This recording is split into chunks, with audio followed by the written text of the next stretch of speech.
This video is brought to you by Alpine Academy, subject English, class 9, Sindh Textbook Board, Jamshoro.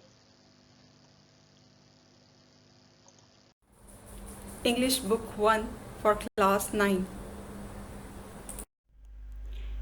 Unit 3 Education and Careers. Unit number 3.4 Writing. इस unit में हम writing से related topic study करेंगे और learn करेंगे. Unit 3.4 writing informal emails compare and contrast ऐसे. Unit 3.4 writing informal emails. आज का जदीद दौर है, हर चीज़ इंटरनेट पे मौजूद है. मेलिंग करना, व्हाट्सएप चैटिंग करना, फेसबुक यूज़ करना, ये ऑलमोस्ट सभी जानते हैं. इनफॉर्मल का मतलब ये होता है फॉर्मल राइटिंग, जैसे फॉर्मल एसेज लिखना, फॉर्मल लेटर्स लिखना, जो हम किसी ऑर्गेनाइजेशन को लिखते हैं, किसी इदारे को लिखते हैं और उसका एक अपना स्पेसिफिक मेथड होता है, फॉर्मेट होता है उसके थ्रू. इनफॉर्मल में जैसे रस्मी और गैर रस्मी. इनफॉर्मल का मतलब गैर रस्मी. गैर रस्मी तरीके में हम अपने दोस्तों को, रिलेटिव्स को, अपने आम रिश्तों को फ्रीली फ्लैंकली जैसे भी चाहते हुए हम किसी भी स्टाइल में कम्युनिकेशन के लिए लिख सकते हैं, मेलिंग में हो या लेटर्स में हो. ठीक है, तो इनफॉर्मल ईमेल्स, यहाँ पे कुछ ईमेल्स दी गई हैं जिनको हम स्टडी करेंगे, देखेंगे कि वो किस वे में कंपोज की गई हैं, किस तरह से लिखी हुई हैं, हम उससे क्या सीखते हैं, कौन सा मेथड देखते हैं, लैंग्वेज का स्टाइल देखेंगे and so on. Informal emails are written to family, friends and colleagues. ठीक है, फैमिली रिलेशंस आपके, आप फादर को, मदर को या किसी अंकल को, रिलेटिव्स को लिख सकते हो, या अपने दोस्तों को, या फिर कोलीग्स. कोलीग्स किनको कहते हैं? जो लोग हमारी टीम वर्क में शामिल हों, जिनके साथ हम काम कर रहे हैं, यानी वो वर्किंग फ्रेंड्स होते हैं. ठीक है. Emails are different from letters. Letters से काफ़ी मुख्तलिफ होती है email. They are usually brief. आमतौर पर ये बहुत मुख्तसर होती है एंड टू द पॉइंट, और इसमें मेन बात की जाती है, मतलब एक्स्ट्रा बातें या डायलॉग्स इसमें नहीं होते. जामिया और प्रिसाइज, यानी मुख्तसर टू द पॉइंट के किस लिए लिखी गई है वो इसमें बयान होता है. The language used in such emails is informal. इसमें जो लैंग्वेज है वो भी इनफॉर्मल यानी गैर रस्मी ज़ुबान इस्तेमाल की जाती है. नंबर 1. अब ये देखिए, ईमेल के ऊपर आप देख सकते हो यहाँ पे लिखा हुआ है टू, आगे सेमीकोलन है. टू यानी किसको लिखी गई है. अब ईमेल एड्रेस, आपको पता ही ईमेल एड्रेस, जीमेल पे अगर आपने या किसी भी अकाउंट पे आपने मेल बनाई हो तो इस चीज़ से आप अवेयर होंगे कि इसका ईमेल एड्रेस इसी तरह से होता है. जिसको लिखा जाए उसका जो भी है एग्जैक्टली ईमेल एड्रेस आप यहाँ पे लिखोगे. ठीक है, फरीद खान @freed.khan. इसमें dot, comma, capital, small letter, everything consider होती है. एक भी चीज़ आप पॉइंट से मिस हो जाए, आप मिस कर दो तो वो एड्रेस रॉन्ग होगा और आपकी मेल नहीं जाएगी. fareed.khan@gmail.com. और इसकी CC मतलब कार्बन कॉपी. इसकी कॉपी कहाँ पे जा रही है, यानी जो आप मेल जिस तरह सेंड कर रहे हो वैसे ही इसकी कॉपी जाएगी कहाँ पर, अगर आप भेजना चाह रहे हो तो. ये ऑप्शनल होती है. वो है suhail.ali@yahoo.com. और सब्जेक्ट क्या है इसका, यानी टॉपिक क्या है. सब्जेक्ट लिखने से ना एक चीज़ वाज़ेह हो जाती है फ़ौरन से कि ये एप्लीकेशन या लेटर या कोई भी राइटिंग मटेरियल जो है किससे रिलेटेड है, मतलब हम इसमें क्या बात करना चाह रहे हैं. तो ये कीवर्ड या की पॉइंट होता है इसमें. तो स्पोर्ट्स डे प्रैक्टिस, मतलब फ़ौरन पढ़ते हुए मैं समझ आ गई कि ये मेल किससे रिलेटेड है. स्पोर्ट्स से इस ऑर्गेनाइज होना है या स्पोर्ट्स डे के हवाले से प्रैक्टिस है, उससे रिलेटेड कोई बात है इसमें. ठीक है. फिर अब नीचे देखें, जब आप मेल कर रहे होते हो तो उसमें टू, कार्बन कॉपी, सब्जेक्ट, ये सारे कॉलम्स होते हैं, सारे टैब्स होते हैं. आप इसमें इसी तरह से फिल करोगे जो आपको रिक्वायर्ड होता है, यानी जहाँ पे आपने भेजना है उसको टू वाले टैब में आप टाइप करोगे. कॉपी अगर आपको चाहिए, कहाँ चाहिए, वो आप एड्रेस यहाँ पे लिख दोगे, और सब्जेक्ट आपकी मर्ज़ी है। और इट्स बेटर कि आप सब्जेक्ट ज़रूर मेंशन करें कभी भी आप मेल कर रहे हो तो मेल में पहले ज़ाहिर है पहले ग्रीटिंग होती है, यानी अस्सलाम वालेकुम। उसके बाद है please let me know whether you will be going to school next Saturday for this post sports day practice. तो मेहरबानी से मुझे बताएं कि अगले हफ्ते को आप स्कूल में जा रहे हो कि नहीं, मतलब स्पोर्ट्स डे प्रैक्टिस के लिए। If you are going we can plan to go together. अगर आपका प्लान है, प्रोग्राम है जाने का, तो हम दोनों चले जाएंगे, मतलब दोनों साथ मिलके प्रोग्राम बना लेते हैं। Otherwise I have to ask my brother to go with me. Otherwise मतलब अगर आप नहीं जा रहे तो ठीक है, आप मुझे बता दें, फिर मैं अपने भाई से बात करूँगा कि वो मुझे ले जाएं वहाँ पे। क्योंकि स्पोर्ट्स डे प्रैक्टिस ज़ाहिर है किसी न किसी ग्राउंड में होती है, वो स्कूल में नहीं हो रही होती, तो किसी न किसी के साथ तो स्टूडेंट्स को जाना पड़ता है ना, या उनका फादर ब्रदर जो उनको ड्रॉप करें, या किसी को साथ ले जाएं, या किसी दोस्त के साथ। तो नीचे लिखा हुआ Iqbal, name of the person, name of the writer, वो है इकबाल। इकबाल ने ये अपने दोस्त को इनफॉर्मल ईमेल की है। ठीक है, ये पैटर्न आपने, ये एक एग्जांपल है, ये देखी पढ़ ली। अब इसी तरह एक सेकंड एग्जांपल आपके सामने ईमेल की, किसको लिखी गई है, टू मीन्स किसको लिखी गई है, ये आदिल 88 या 88 @ukmail.com। ठीक है, इसकी डोमेन चेंज है, इसको हम डोमेन कहते हैं, अकाउंट बैंक। और कार्बन कॉपी में ब्लैंक है, यानी कि इसकी कॉपी कहीं पे भी नहीं सेंड की गई। सब्जेक्ट क्या है इसका, मैथ्स होमवर्क, यानी इस मेल में मैथ्स होमवर्क से रिलेटेड कोई पॉइंट है, कोई बात की गई है। तो जिसने भी अपने फ्रेंड को ये लिखी है, ठीक है, तो फ़ौरन वो समझ गया होगा, अच्छा भाई उसने मुझे ये बात करने के लिए ये लिखी है, तो सब्जेक्ट मेंशन करना एक अच्छी बात है। Dear Adil, I'm having some difficulty in solving some of the maths problems. मुझे मैथ के कुछ सवाल हल करने में मुश्किल पेश आ रही है। That our teacher gave us as holiday homework, जो उन्होंने होमवर्क के तौर पर हमें दिया था टीचर ने। I know you are very good at maths, so I need your help. मुझे पता है कि आप मैथ में बहुत अच्छे हो, तो मुझे आपकी हेल्प की ज़रूरत है। We can work at my place or yours. हम दोनों मिलके प्रैक्टिस कर लेंगे, या आप कहो तो मैं आपकी तरफ आ जाऊँ या आप मेरी तरफ आ जाओ, whatever is convenient for you, जैसे आपको ईजी लगे। Please let me know the date and time so that I can plan my other things accordingly. तो आप मुझे प्लीज़ बता दो कि आप मेरी हेल्प करोगे तो किस दिन और किस वक्त, ताकि मैं अपनी जो टाइमिंग्स है उसको स्केड्यूल कर लूँ इसके मुताबिक, आप जो मुझे टाइम देंगे। रिगार्ड्स कपूर। ठीक है, एक दोस्त ने अपने दोस्त से होमवर्क की हेल्प के लिए रिक्वेस्ट की है वाया ईमेल। तो ये सारी ईमेल्स आपको समझाने का मकसद ये है कि आप भी सीख जाएं कि इनफॉर्मल वे में लैंग्वेज कैसे यूज़ करते हैं, किस तरह से ईमेल कंपोज करते हैं, और आप भी अपने फ्रेंड्स को मेल किया करें। और इस तरीके से आप लर्न करोगे और आपका वे ऑफ स्टाइल और राइटिंग स्टाइल वो इम्प्रूव होगा। यूनिट 3.4 राइटिंग है, इसमें थर्ड एग्जांपल के तौर पर नेक्स्ट ईमेल है, किसको लिखी गई है, kapoor_sunil@hotmail.com। ये जो आप बाहर से देख रहे हैं लाइन नीचे, इसको अंडरस्कोर कहते हैं, राइट। कार्बन कॉपी इसकी किसी को भी नहीं गई, और सब्जेक्ट इसका क्या है, मैथ्स होमवर्क। वही मैथ होमवर्क में हेल्प के लिए जो एक दोस्त ने पूछा था, तो अब उसने जवाब में क्या मेल भेजी है, Sunil, I'd be happy, I would be happy to help you with your maths homework. मुझे मैथ के काम में आपकी हेल्प करके खुशी महसूस होगी, but I also need your help with my science project. अब उसको साइंस प्रोजेक्ट बनाने में उसकी हेल्प की ज़रूरत है, तो उसने उससे पूछ लिया, क्योंकि वो उसके ख्याल में you always have such brilliant ideas, कि आपके पास बहुत अच्छे आइडियाज़ होते हैं हमेशा से। So what do you say we meet at 4 o'clock on Saturday at your place. तो उसने कहा कि आपका क्या ख्याल है कि मैं सैटरडे को 4 बजे आपकी तरफ आ जाऊँ। इसी सिलसिले में, tell your mother that I'm looking forward to having the lovely savories she makes for us whenever we sit down to study.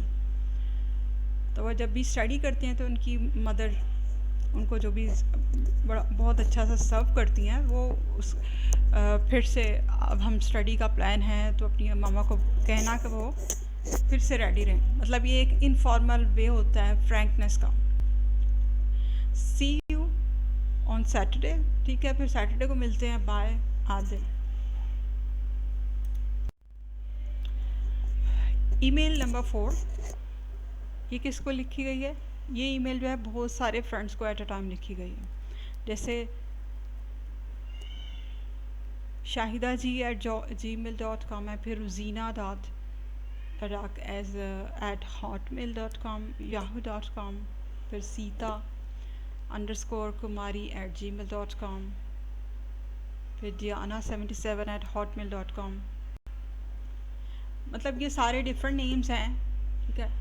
इनका पर्पस क्या है कि आप एक ही मेल को बहुत सारे फ्रेंड्स को भी कर सकते हो, ठीक है। ज़रूरी नहीं कि आप एक मेल एक ही दफ़ा, आप जब आपने 2 वाले टैब में जितने भी एड्रेसेस टाइप किए, चाहे 7 किए, 10 किए 2 किए, उन सबको ये मिल जाएगी। और इसकी कार्बन कॉपी किसको जाएगी? अगर आपकी मर्ज़ी हो, या जैसे यहाँ पे saira_guddu@yahoo.com और आगे mehnaz.muni@hotmail.com, इन 2 लोगों को इसकी कार्बन कॉपी भी भेजी गई है। तो सब्जेक्ट इसका क्या है? वेडिंग इन्फॉर्मेशन, शादी में शिरकत की दावत दी गई है इसके थ्रू। तो आप एक ही लेटर, एक ही मेल बहुत सारे फ्रेंड्स को भी एट अ टाइम सेंड कर सकते हो और एक को भी कर सकते हो। This is to inform all of you that Cyrus' brother is getting married on Sunday, October 15, 2017 at 1 PM. So एक लाइन में सब कुछ बता दिया गया है इनफॉर्मल वे में कि सायरा के भाई की शादी है संडे को, टाइम और डेट ये है। Since she is very busy, she has asked me to invite all of you to the wedding. वो बहुत ज़्यादा बिजी है तो उसने मुझे कह दिया कि वो आप सबको शादी में आने की दावत दे दे। We can all meet at my house by 12 noon and then go to Cyrus' house together. आप सब 12 बजे तक मेरे पास आ जाना दोपहर में, फिर हम सब मिलके सायरा के घर चलेंगे। Please let me know if you are planning to come or not. So मुझे बताइए कि आपका आने का प्रोग्राम है या नहीं, so that we don't wait for someone who is not coming. ताकि हमें कंफर्म हो जाए, यानी कौन आ रहा है कौन नहीं आ रहा हमें पता चल जाए, तो फिर हम उस हिसाब से मैनेज कर लेंगे। I hope everyone can move, everyone can come. मुझे उम्मीद है कि सभी आएंगे। We will have great fun and Saira will be happy. बहुत इंजॉय करेंगे और सायरा भी खुश होगी। नादिया, ठीक है, एक दोस्त ने ये बाकी दोस्तों को ये मेल की है। यूनिट नंबर 3.4 राइटिंग, इसमें एक्सरसाइज 1 है। Look at all the emails about. जो अभी हमने 4 ईमेल्स जो बुक में हैं स्टडी की हैं, रीडिंग की हैं, इनको देखिए and complete the following table in your notebook. और नोटबुक में यानी कॉपी में आप ये कॉलम बनाइए पूरा इसी तरह से और उसको फिल करें। ये कॉलम देखिए डिफरेंट, पूरा जो चार्ट इस तरह से बना के कॉलम्स को कैसे आपने फिल करना है। फर्स्ट है ईमेल नंबर है, जैसे 4 हमने पढ़ी हैं, आप लिख दो 1 2 3 4। फिर सेंड बाय, भेजी किसने, सेंड टू किसको भेजी, CC2 यानी कि इसकी कॉपी किसको गई, और सब्जेक्ट, इसका सब्जेक्ट क्या था। जैसे ईमेल नंबर 1, इस पर 1 लिखोगे, आगे 1 किसने भेजी थी, इकबाल।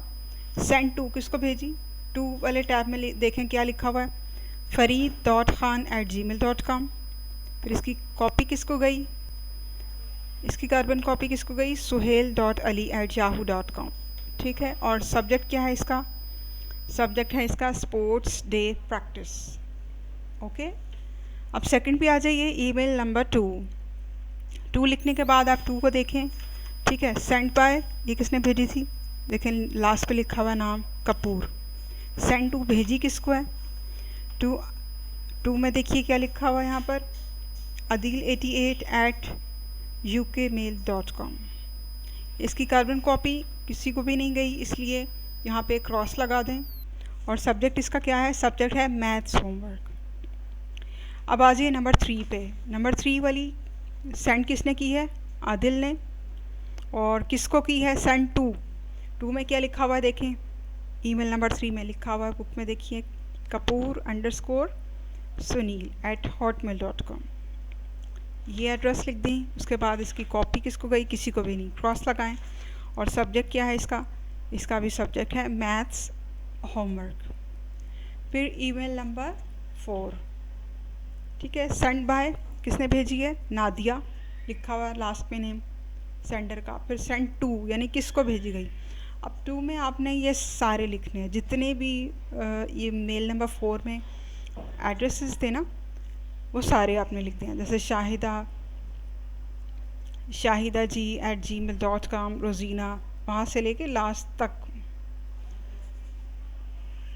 जितने भी 1 2 3 4 5 6 जितने भी ईमेल्स हैं सब आपने सेंड टू कॉलम में फिल कर देने हैं।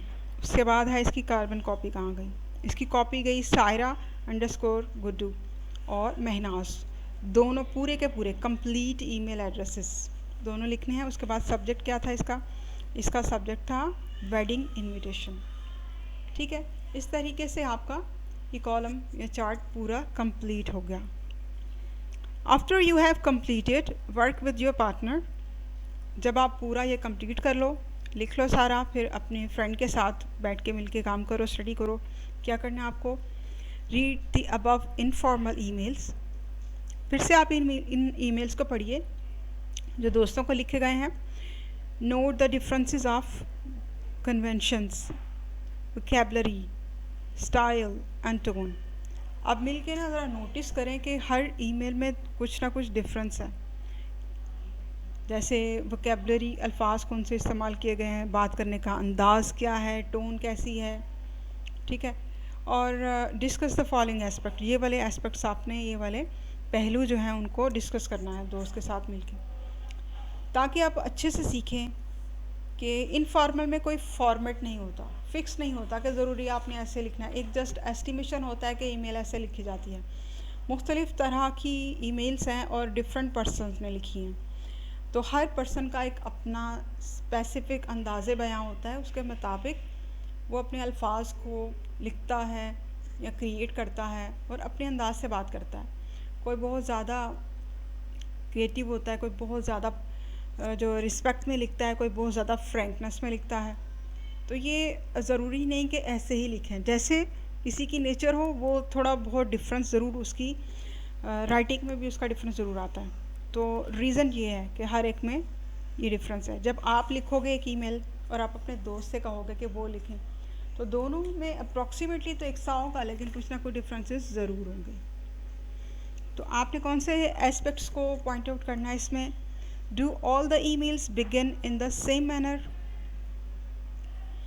Do all of them and in the same manner, यानी अब जब आप स्टार्ट कर रहे हो तब भी एक ही तरीके से स्टार्ट हो रही हैं ये सारी ईमेल्स, स्टार्टिंग का तरीका। और क्या ये सारी ईमेल्स जब स्टार्ट हुई हैं, क्या सबका स्टार्टिंग का तरीका एक ही है?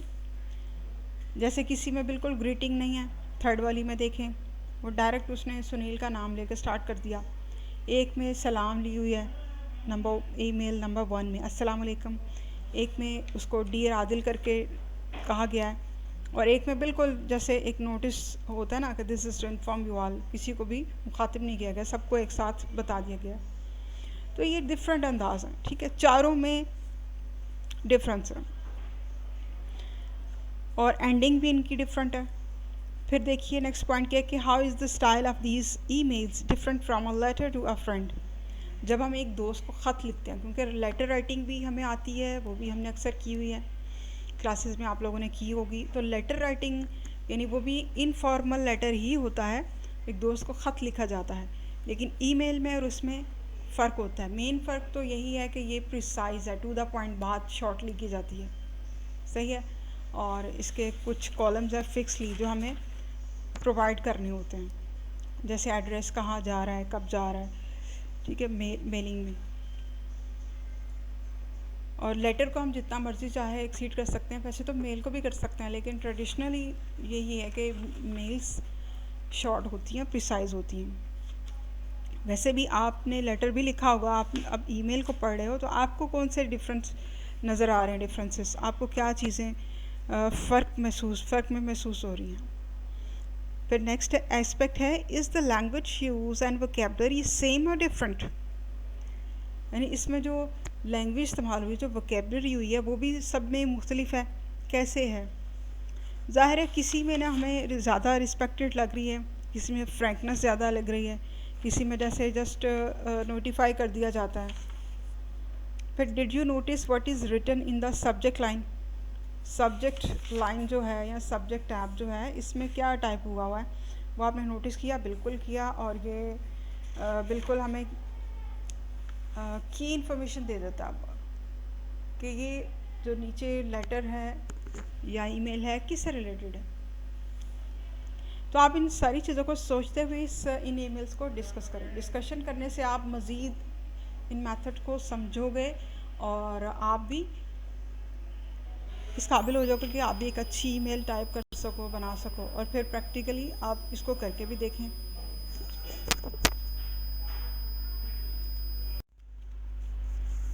अब एक्सरसाइज आपकी 2 है, work individually and write an informal email to a friend और क्लास फेलो।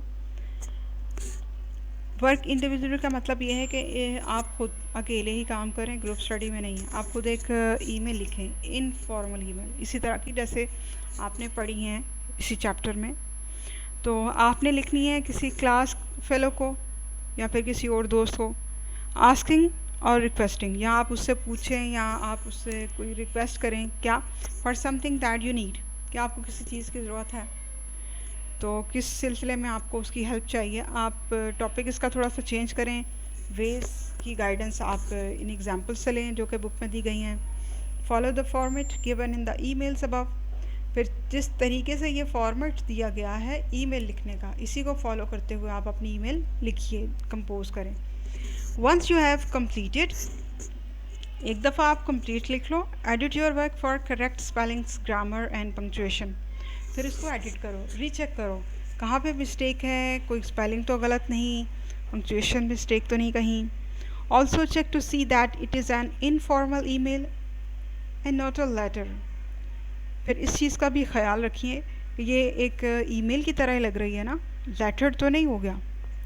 ठीक है, इस तरीके से आपने खुद से प्रैक्टिस करनी है।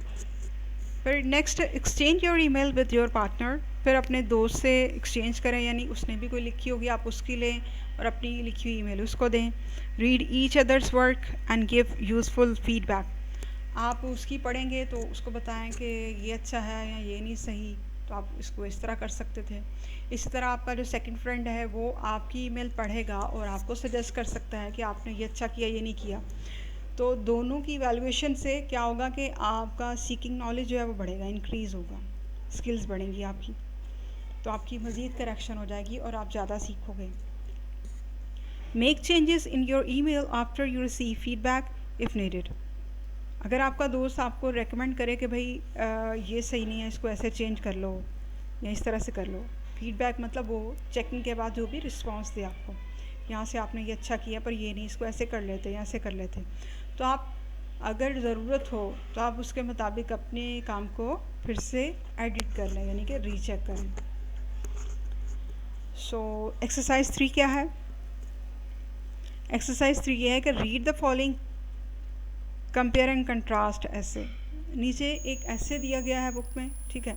कंपेयर का मतलब ये होता है कि दो चीज़ों का आपस में मुवाजना करना, ठीक है, कि इनमें कॉमन क्या क्या चीज़ें हैं, एंड कंट्रास्ट और फ़र्क में क्या क्या चीज़ें हैं, दोनों में फ़र्क क्या है, कंपैरिजन करना, दोनों में मुवाजना करना और उनके डिफरेंसेस को देखना। इस तरह की जो विजनरी होती है, इस तरह के विजन्स को हम compare and contrast piece of writing बोलते हैं। ये ऐसे नीचे दिया गया है, notice how the introductory body and concluding paragraphs are written. Starting में जो पैराग्राफ है यानी स्टार्ट ऐसे का है और जो एंड है किस तरह से है, इसको आपने स्पेशल नोटिस करना है। Underline the words that show similarity, कुछ वर्ड्स जो आपस में मिलते हैं जिनके मीनिंग सेम हैं उनको आप अंडरलाइन करें, and those that show the differences, और फिर कुछ ऐसे वर्ड्स भी हैं जो बिल्कुल डिफरेंट हों। सपोज़ के सिनोनिम्स, बहुत शॉर्टली सिनोनिम्स भी होते हैं और एंटोनिम्स भी होते हैं, यानी वर्ड्स अपोजिट। ठीक है, तो जिन वर्ड से आपको डिफरेंसेस लगे दोनों चीज़ों में, तो आप वो वर्ड्स भी अंडरलाइन कर लो, और जिनमें सिमिलैरिटी लगे, मैचिंग में लग रहे हो, वो वर्ड्स भी आप अंडरलाइन करो। Once you have done this, एक दफ़ा आप ये कंप्लीट कर लो process, discuss with your partner how compare and contrast essays is done. तो अपने दोस्त के साथ मिलके ये डिस्कशन करो और देखो कि किस तरह से एक ऐसे लिखा जाता है, essay is written to describe the comparison and comparison, यानी मुवाजने को बयान करने के लिए किसी भी दो चीज़ों का, और फिर इसमें कंट्रास्ट के लिए किस तरह से ऑर्गेनाइज किया जाता है कैपलरी को।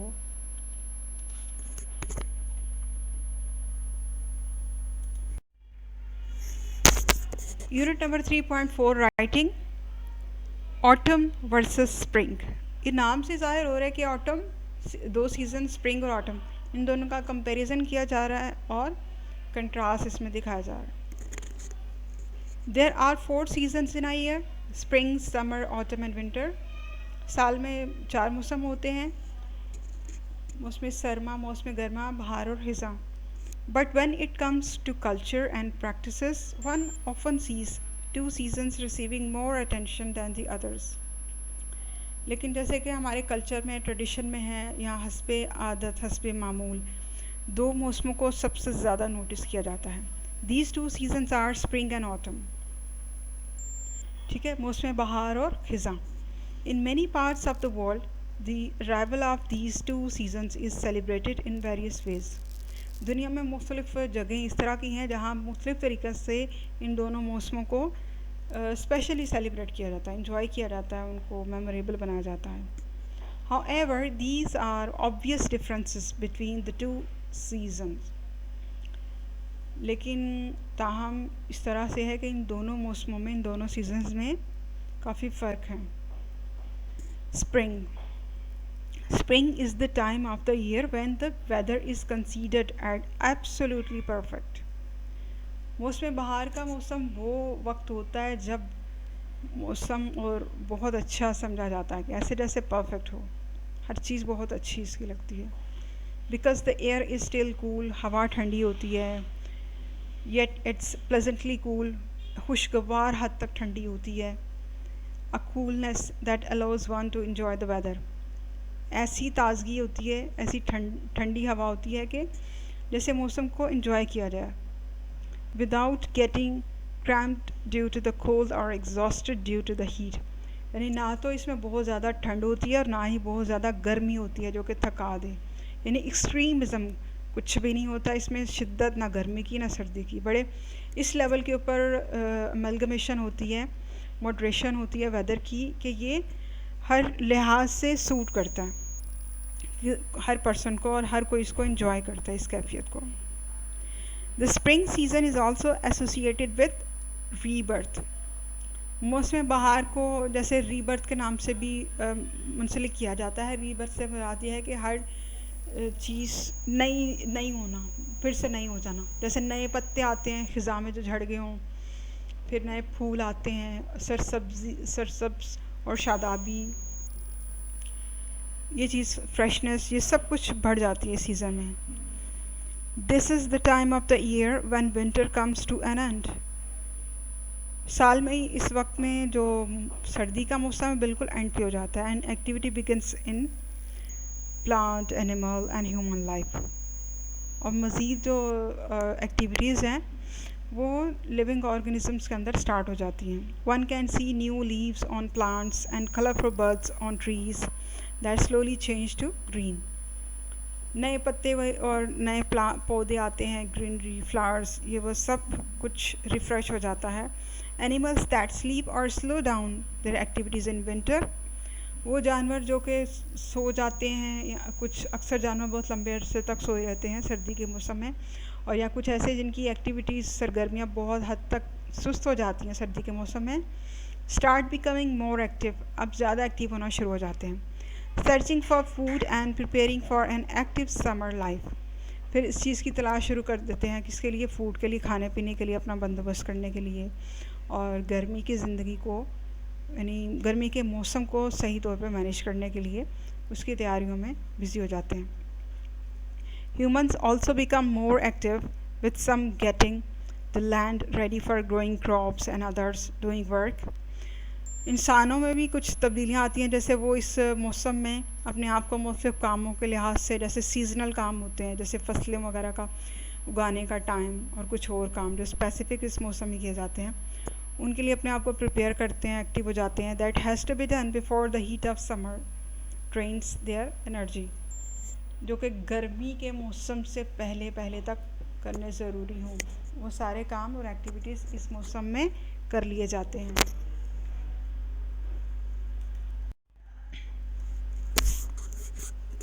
ऐसे कंटिन्यूटी में है autumn versus spring. Along with work, काम के साथ साथ, many people also find time to enjoy the lovely spring weather. कुछ लोग वक्त मुतय्यन करते हैं या मैनेज करते हैं कि इस खूबसूरत मौसम को इंजॉय किया जाए। Autumn on the other hand, दूसरी तरफ ख़िज़ां जो है, अब ख़िज़ां के मौसम को डिस्क्राइब किया जाने लगा है, ठीक है। पहले स्प्रिंग के मौसम को पूरा डिस्क्राइब किया गया, बयान किया गया। अब यहाँ पे ऑटम से रिलेटेड इन्फॉर्मेशन आ रही है। Autumn on the other hand gives the signal that summer is over. Autumn यानी ख़िज़ां का मौसम जब आता है तो वो इस चीज़ का सिग्नल दे देता है कि समर इज़ ओवर, कि गर्मी अब ख़त्म हो गई। It is the time of the year when preparation for the winter starts. अब मौसम सरमा की तैयारी यहाँ से शुरू हो जाती है। The leaves of the plant start changing colours once again, फिर से पत्तों का रंग बदलना शुरू हो जाता है। But this is time they change into different shades of yellow, brown and red. इस वक्त पत्तों के रंग बहुत ज़्यादा तब्दीलियों में आते हैं, चेंज होते हैं, जैसे येलो, पीले हो गए, ब्राउन हो गए, सुर्ख हो गए, and begin to fall off, और फिर गिरना शुरू हो जाते हैं, दरख्तों से पत्ते झड़ना शुरू हो जाते हैं। The trees instead of getting fully covered as in spring, इसकी बजाय कि जो दरख्त जो कि मौसम बहार में सरसब्ज थे, पूरा कवर थे, अब क्या होता है? स्टार्ट शेडिंग लीव्स, पत्ते गिराना शुरू कर देते हैं वाले दरख्त, एंड अल्टीमेटली बिकम बैरन, और फिर बंजर हो जाते हैं, विद अ फ्यू लीव्स और नन लेफ्ट एट ऑल। थोड़े बहुत पत्ते ऊपर रह जाते हैं, या बहुत कम, या कोई भी नहीं। The animals start holding their food in preparation for the winter. जो जानवर हैं वो मौसम सरमा के लिहाज से, सर्दी के लिहाज से अपना खाना ज़ख़ीरा करने की तैयारी में मगन हो जाते हैं। The people have to work faster to get home quicker. लोगों को अपने काम करने की रफ्तार को तेज़ करना पड़ता है ताकि वो घर जल्दी पहुंच जाए। As the days get shorter and nights falls very quickly, क्योंकि दिन छोटे हो जाते हैं, रातें लंबी हो जाती हैं इस मौसम में। Those working in the fields yet busy reaping there crops and selling और स्टोरिंग देयर क्रॉप्स। जो लोग खेतों में काम करते हैं वो भी मसरूफ़ हो जाते हैं कि कुछ फसलें इस वक्त काटने का वक्त होता है, कुछ फ़रोख्त करने का वक्त होता है। In some parts of the world people gather around fires and have fun. और दुनिया के कुछ ऐसे इलाके हैं जहाँ पे इस मौसम में इतनी सर्दी होती है या कुछ एक्टिविटीज़ कम हो जाती हैं, लेज़ी हो जाती हैं, तो वो लोग इसको इंजॉय करते हैं, इस वक्त को, यानी आग जला के बैठ के वक्त को इंजॉय करना और गॉसिप्स वगैरह करना। All in all spring gives the signal that winter has ended. Shortly हम मुख्तसरन ये कहते हैं कि मौसम बहार इस चीज़ की आमद है, या इस चीज़ का सिग्नल देता है कि विंटर हैज़ एंडेड। विंटर यानी मौसम सरमा, सर्दियाँ ख़त्म हो गई हैं। And autumn gives the signal that summer is over.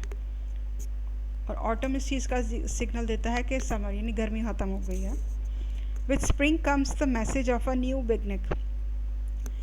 किस चीज़ की न्यू बिगनिंग? एक नया पैगाम देती है, न्यूनेस होती है स्प्रिंग में, यानी मौसम बहार में एक ताजगी होती है। With green plants and trees, सरसब्ज़ो शादाब पौधे और दरख्त बहुत अच्छा इफ़ेक्ट दे रहे होते हैं, बहुत अच्छा तासुर दे रहे होते हैं इस मौसम में ताजगी का। With autumn come the falling green, red and brown leaves and barren trees. Spring is a call for action. Spring क्या है कि एक्शन, काम करने के लिए एक उम्मीद होती है, एक पुकार होती है। और ऑटम क्या कहते हैं? ऑटम अनाउंसेस मोर रेस्टिंग टाइम, ये सुस्ती को थोड़ा और मेंटेन कर देता है, काम करने की जो रफ्तार है उसको सुस्त कर देता है, कम कर देता है। With longer winter nights about to come.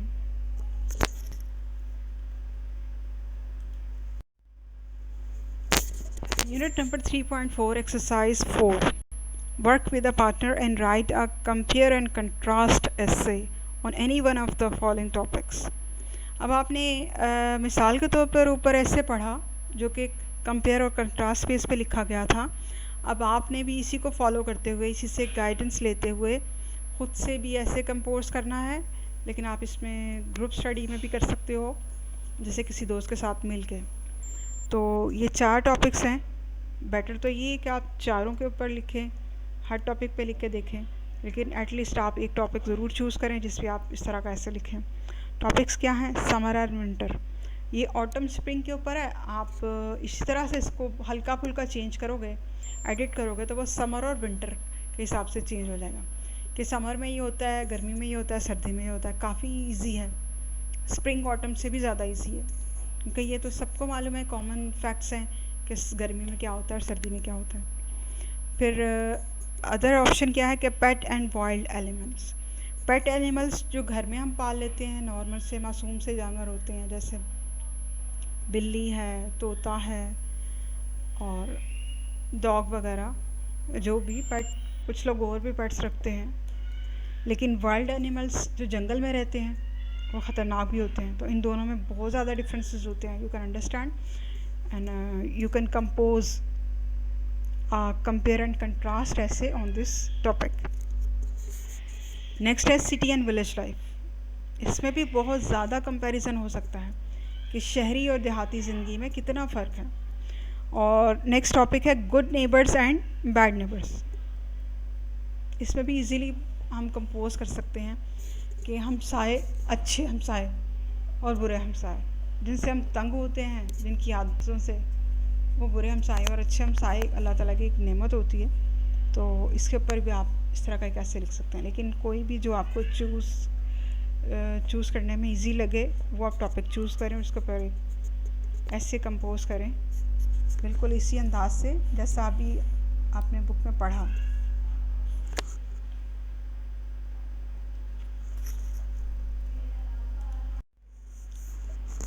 Unit number 3.4 writing. अभी जो एक्सरसाइज 4 थी, जैसे कि जो एक्सरसाइज 4 में हमने टॉपिक्स देखे, उनमें से आप कोई भी टॉपिक चूज़ करें, राइट। जैसे कि समर एंड विंटर, सपोज़ आपने ये चूज़ किया है, कोई भी किया, तो वो ऐसे लिखते हुए आप इन एस्पेक्ट्स को मद्देनज़र रखो, इन पॉइंट्स को जहन में रखते हुए आप अपने ऐसे क्रिएट करो, कंपोज करो। Here are some of the basic steps to follow. सबसे पहले आपने ब्रेनस्टॉर्मिंग करनी है, यानी ब्रेनस्टॉर्म फॉर आइडियाज़। माइंड में सोचो कि इस टॉपिक से रिलेटेड हम क्या क्या आइडियाज़ बता सकते हैं, नरेट कर सकते हैं अपने ऐसे में। फिर बी ऑप्शन है select the similar and contrasting points that you want to discuss in the essay. आप कुछ चीज़ों जो सिमिलर होती हैं दोनों में और कुछ कंट्रास्ट यानी जो फ़र्क में होती हैं, रेफरेंस की होती हैं, उन दोनों को आप सेलेक्ट करें कि कौन कौन से ये वाले पॉइंट्स हैं जिनको मैंने अपने ऐसे में बताना है। फिर है write an introductory paragraph stating some general facts and a clear thesis statement. ये पहले भी आप ऐसे राइटिंग में कर चुके हो, समझ चुके हो कि स्टार्टिंग पैराग्राफ के ऊपर स्पेशल तवज्जो होती है और इसमें क्लियर स्टेटमेंट दी जाती है, थीसिस स्टेटमेंट, ठीक है। और एंड के ऊपर इसी को प्रूफ किया जाता है कि हाँ जो हमने कहा था, फिर पूरे ऐसे में इसको हमने जस्टिफाई किया और लास्ट में हम इसको एग्री कर लेते हैं। और thesis statement at the end of the paragraph, paragraph के लास्ट के ऊपर हमने थीसिस लाइन देनी होती है जो कि कंक्लूड करती है पूरे ऐसे को। इन दोनों के ऊपर स्पेशल फोकस होती है, यानी स्टार्ट और एंड ऐसे का बहुत स्ट्रॉन्ग और अच्छा होना चाहिए। The thesis statement should contain all the key ideas that are to be covered. वो थीसिस स्टेटमेंट जो हम लास्ट पे देते हैं कंक्लूजन में, उसमें सारे की पॉइंट्स की तरफ इशारा होना चाहिए, यानी पूरे ऐसे को वो कवर कर ले कि हाँ ये चीज़ें हमने पूरे ऐसे में डिस्कस की हैं। फिर डी ऑप्शन है use a separate paragraph for each topic area. जितने टॉपिक आप बताना चाह रहे हो, सपोज़ आपने 5 पॉइंट बताने हैं तो आप 5 पैराग्राफ बनाइए, अगर 3 है तो 3 पैराग्राफ बनाइए, यानी किसी भी एक स्पेसिफिक पॉइंट ऑफ व्यू को डिस्क्राइब करने के लिए आप अलग से एक पैराग्राफ उस पर बनाएं और उसी से टॉपिक सेंटेंस स्टार्ट करें। जैसे आगे है right a clear topic sentence for each की आइडिया। हर मेन आइडिया को डिस्क्राइब करने के लिए आप क्लियर टॉपिक सेंटेंस क्रिएट करें, जिससे पैराग्राफ स्टार्ट होता है, यानी स्टार्टिंग लाइन ऑफ द या first line of the paragraph. Option F incorporate similar and contrasting facts and ideas and the impact of these। जो इनमें सिमिलर चीज़ें हैं और कंट्रास्ट यानी तजाद में चीज़ें हैं, जो फ़र्क हैं जो और जो चीज़ें मिलती हैं, उन सब फैक्ट्स को और आइडियाज़ को बड़े अच्छे तरीके से इनकॉर्पोरेट करें, यानी मैनेज करें, ऑर्गेनाइज करें पूरे डाटा को। ठीक है, जैसे पहले अगर आप सिमिलर बता रहे हो तो उसको लिखो, कंट्रास्ट बता रहे हो तो उसको लिखो, फिर आपस में कंपैरिजन करना या कंक्लूजन देना तो उसको लास्ट में करो। ओके, फिर ऑप्शन जी क्या है, एड अ क्लोजिंग और summary paragraph with a signalling closing word और फ्रेज। लास्ट पैराग्राफ को जब आप क्लोज कर रहे होते हो, एंड कर रहे होते हो, तो बहुत अच्छी फ्रेजेस के साथ इसको क्लोज करो, जैसे कि टू सम अप, ख़त्म करने के लिए, एंड करने के लिए, in the end, in short, I like to say in the and, कुछ इस तरह से, इस तरीके से कि पता चले कि अब आप ऐसे को एंड कर रहे हो, कंक्लूड कर रहे हो। Synthesize of the central idea, main idea को इसमें बनाओ, आप कंपोज करो अच्छे से सोच के कि आपने ये आइडिया प्रेजेंट करने की कोशिश की है इस ऐसे में। Synthesize of each supporting idea, हर आइडिया को अच्छे से कंपोज करो, and a general concluding statement given an idea, suggestion and recommendation. और अपनी तरफ से आप एक जनरल राय या कोई आइडिया भी दे सकते हो रीडर्स को लास्ट में सोचने के लिए। ऑप्शन एच है use correct conventions of grammar and punctuation. रवायती चीज़ें, ट्रेडिशनल ग्रामर और पंक्चुएशन वगैरह का ख्याल रखें, सही स्ट्रक्चर यूज़ करें कंपोज करते हुए ऐसे को। यूज़ अप्रोप्रिएट वोकैबुलरी, अच्छी वोकैबुलरी का इस्तेमाल करें, मुनासिब वोकैबुलरी जो सूट करे ऐसे के हिसाब से। And point J is that edit your work to see that you have covered points C to H given above। अब C से लेके H तक सारे पॉइंट जो एडिटिंग के लिए या कंपोजिंग के लिए आपको बताए गए हैं, उनके हिसाब से अपने पूरे काम को एडिट करें, रीचेक करें और इसको मज़ीद बेटर करने की कोशिश करें। Thank you very much for listening to the instructor of Alpine Academy।